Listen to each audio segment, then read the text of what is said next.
বাংলাদেশে বেসামরিক নাগরিক হত্যার পূর্ণাঙ্গ তদন্ত চায় যুক্তরাষ্ট্র। জানাবো গভীর রাতে বিশেষ পাহারায় যেভাবে ভারত পালিয়ে যান ওবায়দুল কাদের। আরও জানাবো নতুন কৌশল নিয়ে মাঠে নামছে বিএনপি। এবং সর্বশেষ জানাবো বৈষম্য বিরোধী ছাত্র আন্দোলনের জেলা সফর, বিকল্প রাজনৈতিক শক্তি গড়ে তোলার প্রস্তাব। এতক্ষণ শুনছিলেন সংবাদ শিরোনাম, এবার বিস্তারিত। বাংলাদেশে বেসামরিক নাগরিক হত্যার পূর্ণাঙ্গ তদন্ত চায় যুক্তরাষ্ট্র। সাম্প্রতিক মাসগুলোতে বিক্ষোভ দমনকালে মারা যাওয়া বেসামরিক নাগরিকদের বিষয়ে পূর্ণাঙ্গ তদন্তের আহ্বান পুনর্ব্যক্ত করেছে যুক্তরাষ্ট্র। মার্কিন পররাষ্ট্র দফতরের মুখপাত্র ম্যাথিউ মিলার বলেন, আমরা মনে করি সাম্প্রতিক মাসগুলোতে বিক্ষোভে নিহত বেসামরিক নাগরিকদের বিষয়ে পূর্ণাঙ্গ তদন্ত হওয়া দরকার। নিয়মিত সংবাদ ব্রিফিংয়ে এক প্রশ্নের জবাবে মিলার আরও বলেন, দায়ী যে কেউ হোক না কেন পূর্ণ জবাবদিহি থাকতে হবে। গণমাধ্যম ভিত্তিক এক প্রশ্নের জবাবে মুখপাত্র বলেন, তারা বাংলাদেশ সহ সারা বিশ্বে গণমাধ্যমের স্বাধীনতা সমুন্নত দেখতে চান।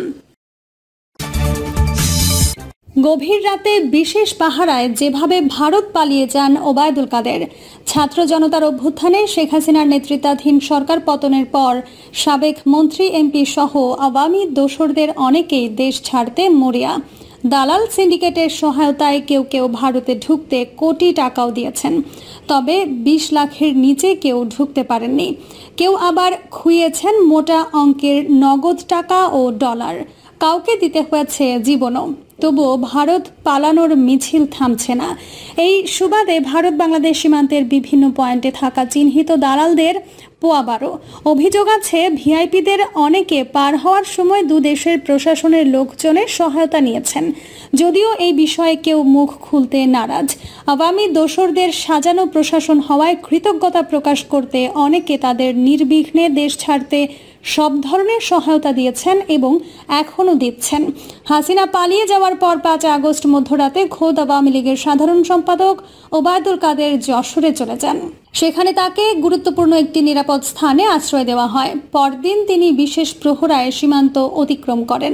বিষয়টি যশোর ও বেনাপোলের বেশ কয়েকটি দায়িত্বশীল সূত্র যুগান্তরকে নিশ্চিত করেছে, তবে তারা পরিচয় প্রকাশ করে কথা বলতে নারাজ।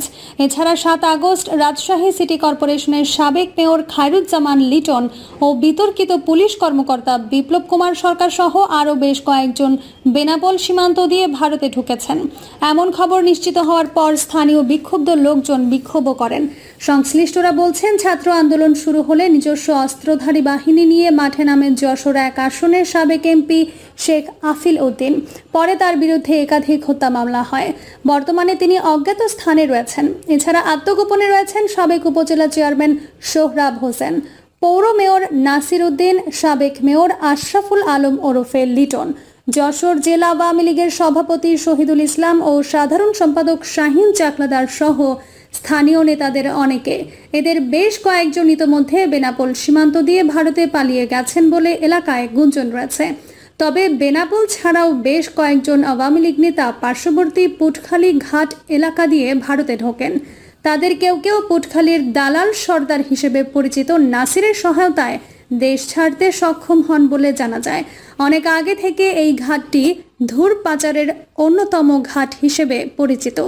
এছাড়া রঘুনাথপুর এলাকার দালাল বাদশাহ মল্লিক ও কলারোয়া সীমান্তের ভাদিয়ালি ঘাটে আক্তার চন্দনের সহায়তায় অনেকে ভারতে ঢুকেছেন। আওয়ামী লীগের লোকজনকে সীমান্তের ওপারে সহায়তা করছেন কুখ্যাত ভারতীয় দালাল গৌতম দাস ও বাবুরাম। নতুন কৌশল নিয়ে মাঠে নামছে বিএনপি। ছাত্র জনতার গণ অভ্যুত্থান পরবর্তী পরিস্থিতিতে রাজনৈতিক প্রাণ ফিরে পেয়েছে বিএনপি। সারা দেশে সাংগঠনিক তৎপরতা চালাচ্ছে দলটি। আগামী ত্রয়োদশ জাতীয় সংসদ নির্বাচনকে সামনে রেখে টার্গেট সুস্থ ধারার রাজনীতি চর্চা। এজন্য দলের শৃঙ্খলা রক্ষায় জোর দিচ্ছেন দলের নেতারা। বর্তমান পরিস্থিতিতে নেতাকর্মীরা যাতে অপরাধমূলক কর্মকাণ্ডে জড়িয়ে না পড়েন সেজন্য মাঠে নেমেছে দলটির 3 অঙ্গ সহযোগী সংগঠন। হাইকমান্ডের নির্দেশে নেতাকর্মীদের আরও জবাবদিহির আওতায় আনতে জেলা ও বিভাগীয় পর্যায়ে যৌথ কর্মী সভা শুরু করেছেন সংগঠনের শীর্ষ নেতারা। একই সঙ্গে দলীয় প্রতীক ধানের শীষের প্রচারণায় নেমেছে জাতীয়তাবাদী যুবদল, স্বেচ্ছাসেবক দল ও ছাত্রদল। দলীয় সূত্রে এসব তথ্য জানা গেছে। জানা যায়, ছাত্র জনতার গণ অভ্যুত্থান পরবর্তী প্রেক্ষাপটে দেশের বিভিন্ন স্থানে লুটপাট ও দখলবাজির অভিযোগ ওঠে বিএনপির নেতাকর্মীদের বিরুদ্ধে। এসব ঘটনায় বিব্রত বিএনপি হাইকমান্ড। এরই প্রেক্ষাপটে বহিষ্কার হন কয়েকশো নেতাকর্মী। প্রথম থেকেই দুর্নীতি, লুটপাট, দখল ও নির্যাতন নিপীড়নের বিষয়ে নেতাকর্মীদের সতর্ক করে বার্তা দেন বিএনপি ভারপ্রাপ্ত চেয়ারম্যান তারেক রহমান। জনগণের জানমালের নিরাপত্তা ও দলীয় শৃঙ্খলা রক্ষায় কঠোর অবস্থানও নেন তিনি। আগামী দিনগুলোতে দলীয় নেতাকর্মীদের আরও বেশি সতর্ক রাখা ও জবাবদিহির আওতায় আনতে এখন সাংগঠনিক তৎপরতা চালাচ্ছেন শীর্ষ পর্যায়ের নেতারা। তারই প্রাথমিক অংশ হিসেবে সারা দেশে যৌথ কর্মী সভা শুরু করেছে বিএনপির 3 অঙ্গ ও সহযোগী সংগঠন। ভবিষ্যৎ বাংলাদেশের রাজনীতি ও জনগণ নিয়ে তারেক রহমানের যে বার্তা তা দলীয় নেতাকর্মীদের মধ্যে পৌঁছে দেবেন সংগঠনের নেতারা। এদিকে শনিবার থেকে যৌথ কর্মী সভা শুরু করেছে জাতীয়তাবাদী দলের 3 সংগঠন। আমরা যদি থাকি, সৎ দেশ সংস্কার সম্ভব স্লোগান দিয়ে সিলেট, চট্টগ্রাম ও ঝালকাঠিতে প্রথম দিন সভা করেছেন যুবদল, স্বেচ্ছাসেবক দল ও ছাত্র দলের কেন্দ্রীয় নেতারা। এছাড়াও আওয়ামী লীগের ষড়যন্ত্র রুখে দিয়ে ঐক্যবদ্ধ থাকা, সংগঠনকে শক্তিশালী করা, সাংগঠনিক কাঠামো বাছাই যাচাই করা এবং দলীয় শৃঙ্খলা রক্ষায় বিএনপির ভারপ্রাপ্ত চেয়ারম্যানের কঠোর বার্তা তৃণমূলে পৌঁছাবেন তারা। পাশাপাশি তৃণমূলের নেতা ও বিএনপির কাছে সাধারণ জনগণের প্রত্যাশা কি, এই বিষয়েও জনগণের মতামত নেবেন 3 সংগঠনের শীর্ষ নেতারা। এদিকে আজ থেকে জেলায় দলের নির্বাচনী প্রতীক ধানের শীষ সংবলিত লিফলেট বিতরণ করবেন তারা। পর্যায়ক্রমে অন্যান্য জেলাও যৌথ কর্মী সভা ও লিফলেট বিতরণ করবে 3 সংগঠন। তবে এবারের লিফলেটে শুধু ধানের শীষ প্রতীক ও বাংলাদেশ জাতীয়তাবাদী দল বিএনপি ছাড়া কোনো লেখা কিংবা নেতার ছবি থাকছে না। নেতারা বলেন, যৌথ কর্মী সভার পরে সংশ্লিষ্ট জেলার থানা পর্যায়ে ধানের শীষ লিফলেট বিতরণ হবে। এর উদ্দেশ্য হচ্ছে দলকে তৃণমূল পর্যায়ে জনসম্পৃক্ত করা, দেশ ও জনগণকে নিয়ে বিএনপির চিন্তাধারা গণমানুষের মধ্যে শেয়ার করা। এই প্রসঙ্গে বিএনপির স্থায়ী কমিটির সদস্য ডক্টর খন্দকার মোশাররফ হোসেন শনিবার যুগান্তরকে বলেন, সাংগঠনিক প্রক্রিয়ার অংশ হিসেবে মাঠে নেমেছে বিএনপির অঙ্গ ও সহযোগী সংগঠন। আমাদের সাংগঠনিক কর্মকাণ্ড ও লক্ষ্য আগামী নির্বাচনের দিকে। এটাই গণতান্ত্রিক রাজনৈতিক দলের বৈশিষ্ট্য। তিনি বলেন, এখন যারা সরকারে আসছেন তারা নিরপেক্ষ, অন্তর্বর্তীকালীন। জনগণের অধিকার ও গণতন্ত্র পুনঃপ্রতিষ্ঠায় তারা প্রতিশ্রুতিবদ্ধ। জনগণের প্রধান অধিকার হচ্ছে ভোটের অধিকার। আশা করি যত দ্রুত সম্ভব এই সরকার নির্বাচন দিয়ে জনগণের সরকার প্রতিষ্ঠা করে বিদায় নেবে। সেজন্য আমার এই সরকারকে সমর্থন দিয়েছি, এখনো দিচ্ছি এবং অতি দ্রুত নির্বাচনের দাবি করছি। সেই সঙ্গে আমাদের দল ও অঙ্গ সংগঠন সাংগঠনিক ও নির্বাচনের প্রস্তুতি গ্রহণ করবে। বিএনপির স্থায়ী কমিটির এক নেতা বলেন, গণতন্ত্র পুনরুদ্ধারের আগামী নির্বাচন খুবই গুরুত্বপূর্ণ। নির্বাচনের দিনক্ষণ সুনির্দিষ্ট না থাকলেও বিএনপি একটি গণতান্ত্রিক রাজনৈতিক দল।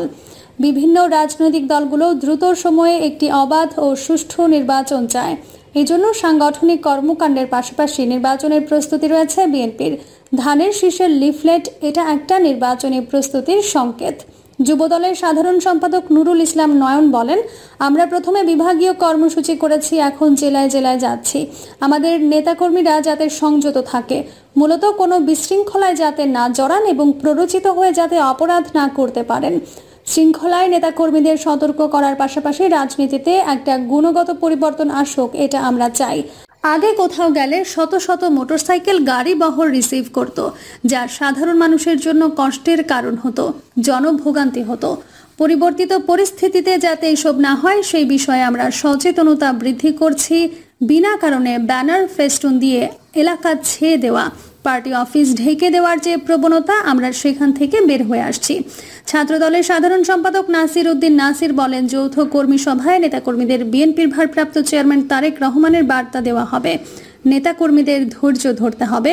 নির্বাচনের আগ পর্যন্ত যে ষড়যন্ত্রগুলো হচ্ছে এগুলো মোকাবেলা করে মাঠে থাকতে হবে। মাঠে দু একটি বিশৃঙ্খলা ঘটছে, সেখান থেকে নেতাকর্মীরা যেন সচেতন থাকে, নিজেদের বিরত রাখে এবং অভ্যন্তরীণ বিভাজন না ঘটে, এসব বিষয়ে দলের নির্দেশনা দেওয়া হবে। একই সঙ্গে জনগণের প্রত্যাশার কথাগুলো বিএনপিকে অবহিত করা হবে। বৈষম্য বিরোধী ছাত্র আন্দোলনের জেলা সফর, বিকল্প রাজনৈতিক শক্তি গড়ে তোলার প্রস্তাব। বৈষম্য বিরোধী ছাত্র আন্দোলনের প্রতিনিধিরা গত 8 থেকে 18 সেপ্টেম্বর পর্যন্ত দেশের 8টি বিভাগের 44টি জেলায় সফর করে শিক্ষার্থীদের সঙ্গে মতবিনিময় সভা করেছেন। এইসব সভায় দেশে বিকল্প রাজনৈতিক শক্তি গড়ে তোলার প্রস্তাব এসেছে বলে জানিয়েছেন আন্দোলনের সমন্বয়করা। এছাড়া রাষ্ট্রীয় গুরুত্বপূর্ণ কাজে স্বচ্ছতা নিশ্চিত করা ও জুলাই আগস্টের গণঅভ্যুত্থানের চেতনা রক্ষা সহ বিভিন্ন দাবি ও প্রস্তাব পেশ করেছেন তৃণমূলের মানুষ। এসব দাবি ও প্রস্তাব এক জায়গায় এনে এখন একটি প্রতিবেদন তৈরির কাজ চলছে। প্রতিবেদন তৈরি হলে আলোচনা করে এ বিষয়ে করণীয় নির্ধারণ করবেন সমন্বয়করা। জেলা সফরে গণঅভ্যুত্থানের প্রেরণায় শহীদ পরিবারের সঙ্গে সাক্ষাৎ এবং দুর্নীতি, চাঁদাবাজি ও সন্ত্রাসের বিরুদ্ধে ছাত্র নাগরিক মত বিনিময় সভা শিরোনামে সভা হয়। প্রতিটি সভায় শিক্ষার্থী সহ বিভিন্ন শ্রেণী পেশার মানুষ অংশ নেন। সভায় অংশ নেওয়া ব্যক্তিরা বৈষম্য বিরোধী ছাত্র আন্দোলনের কেন্দ্রীয় সমন্বয়ক ও শহর সমন্বয়কদের কাছে রাষ্ট্র সংস্কারের বিভিন্ন দিক নিয়ে নিজেদের নানা প্রত্যাশার কথা তুলে ধরেন। প্রিয় দর্শক, এই ছিল এখনকার সর্বশেষ সংবাদ। আপডেট সব সংবাদ পেতে চ্যানেলটি সাবস্ক্রাইব করে বেল আইকনটি ক্লিক করে রাখুন।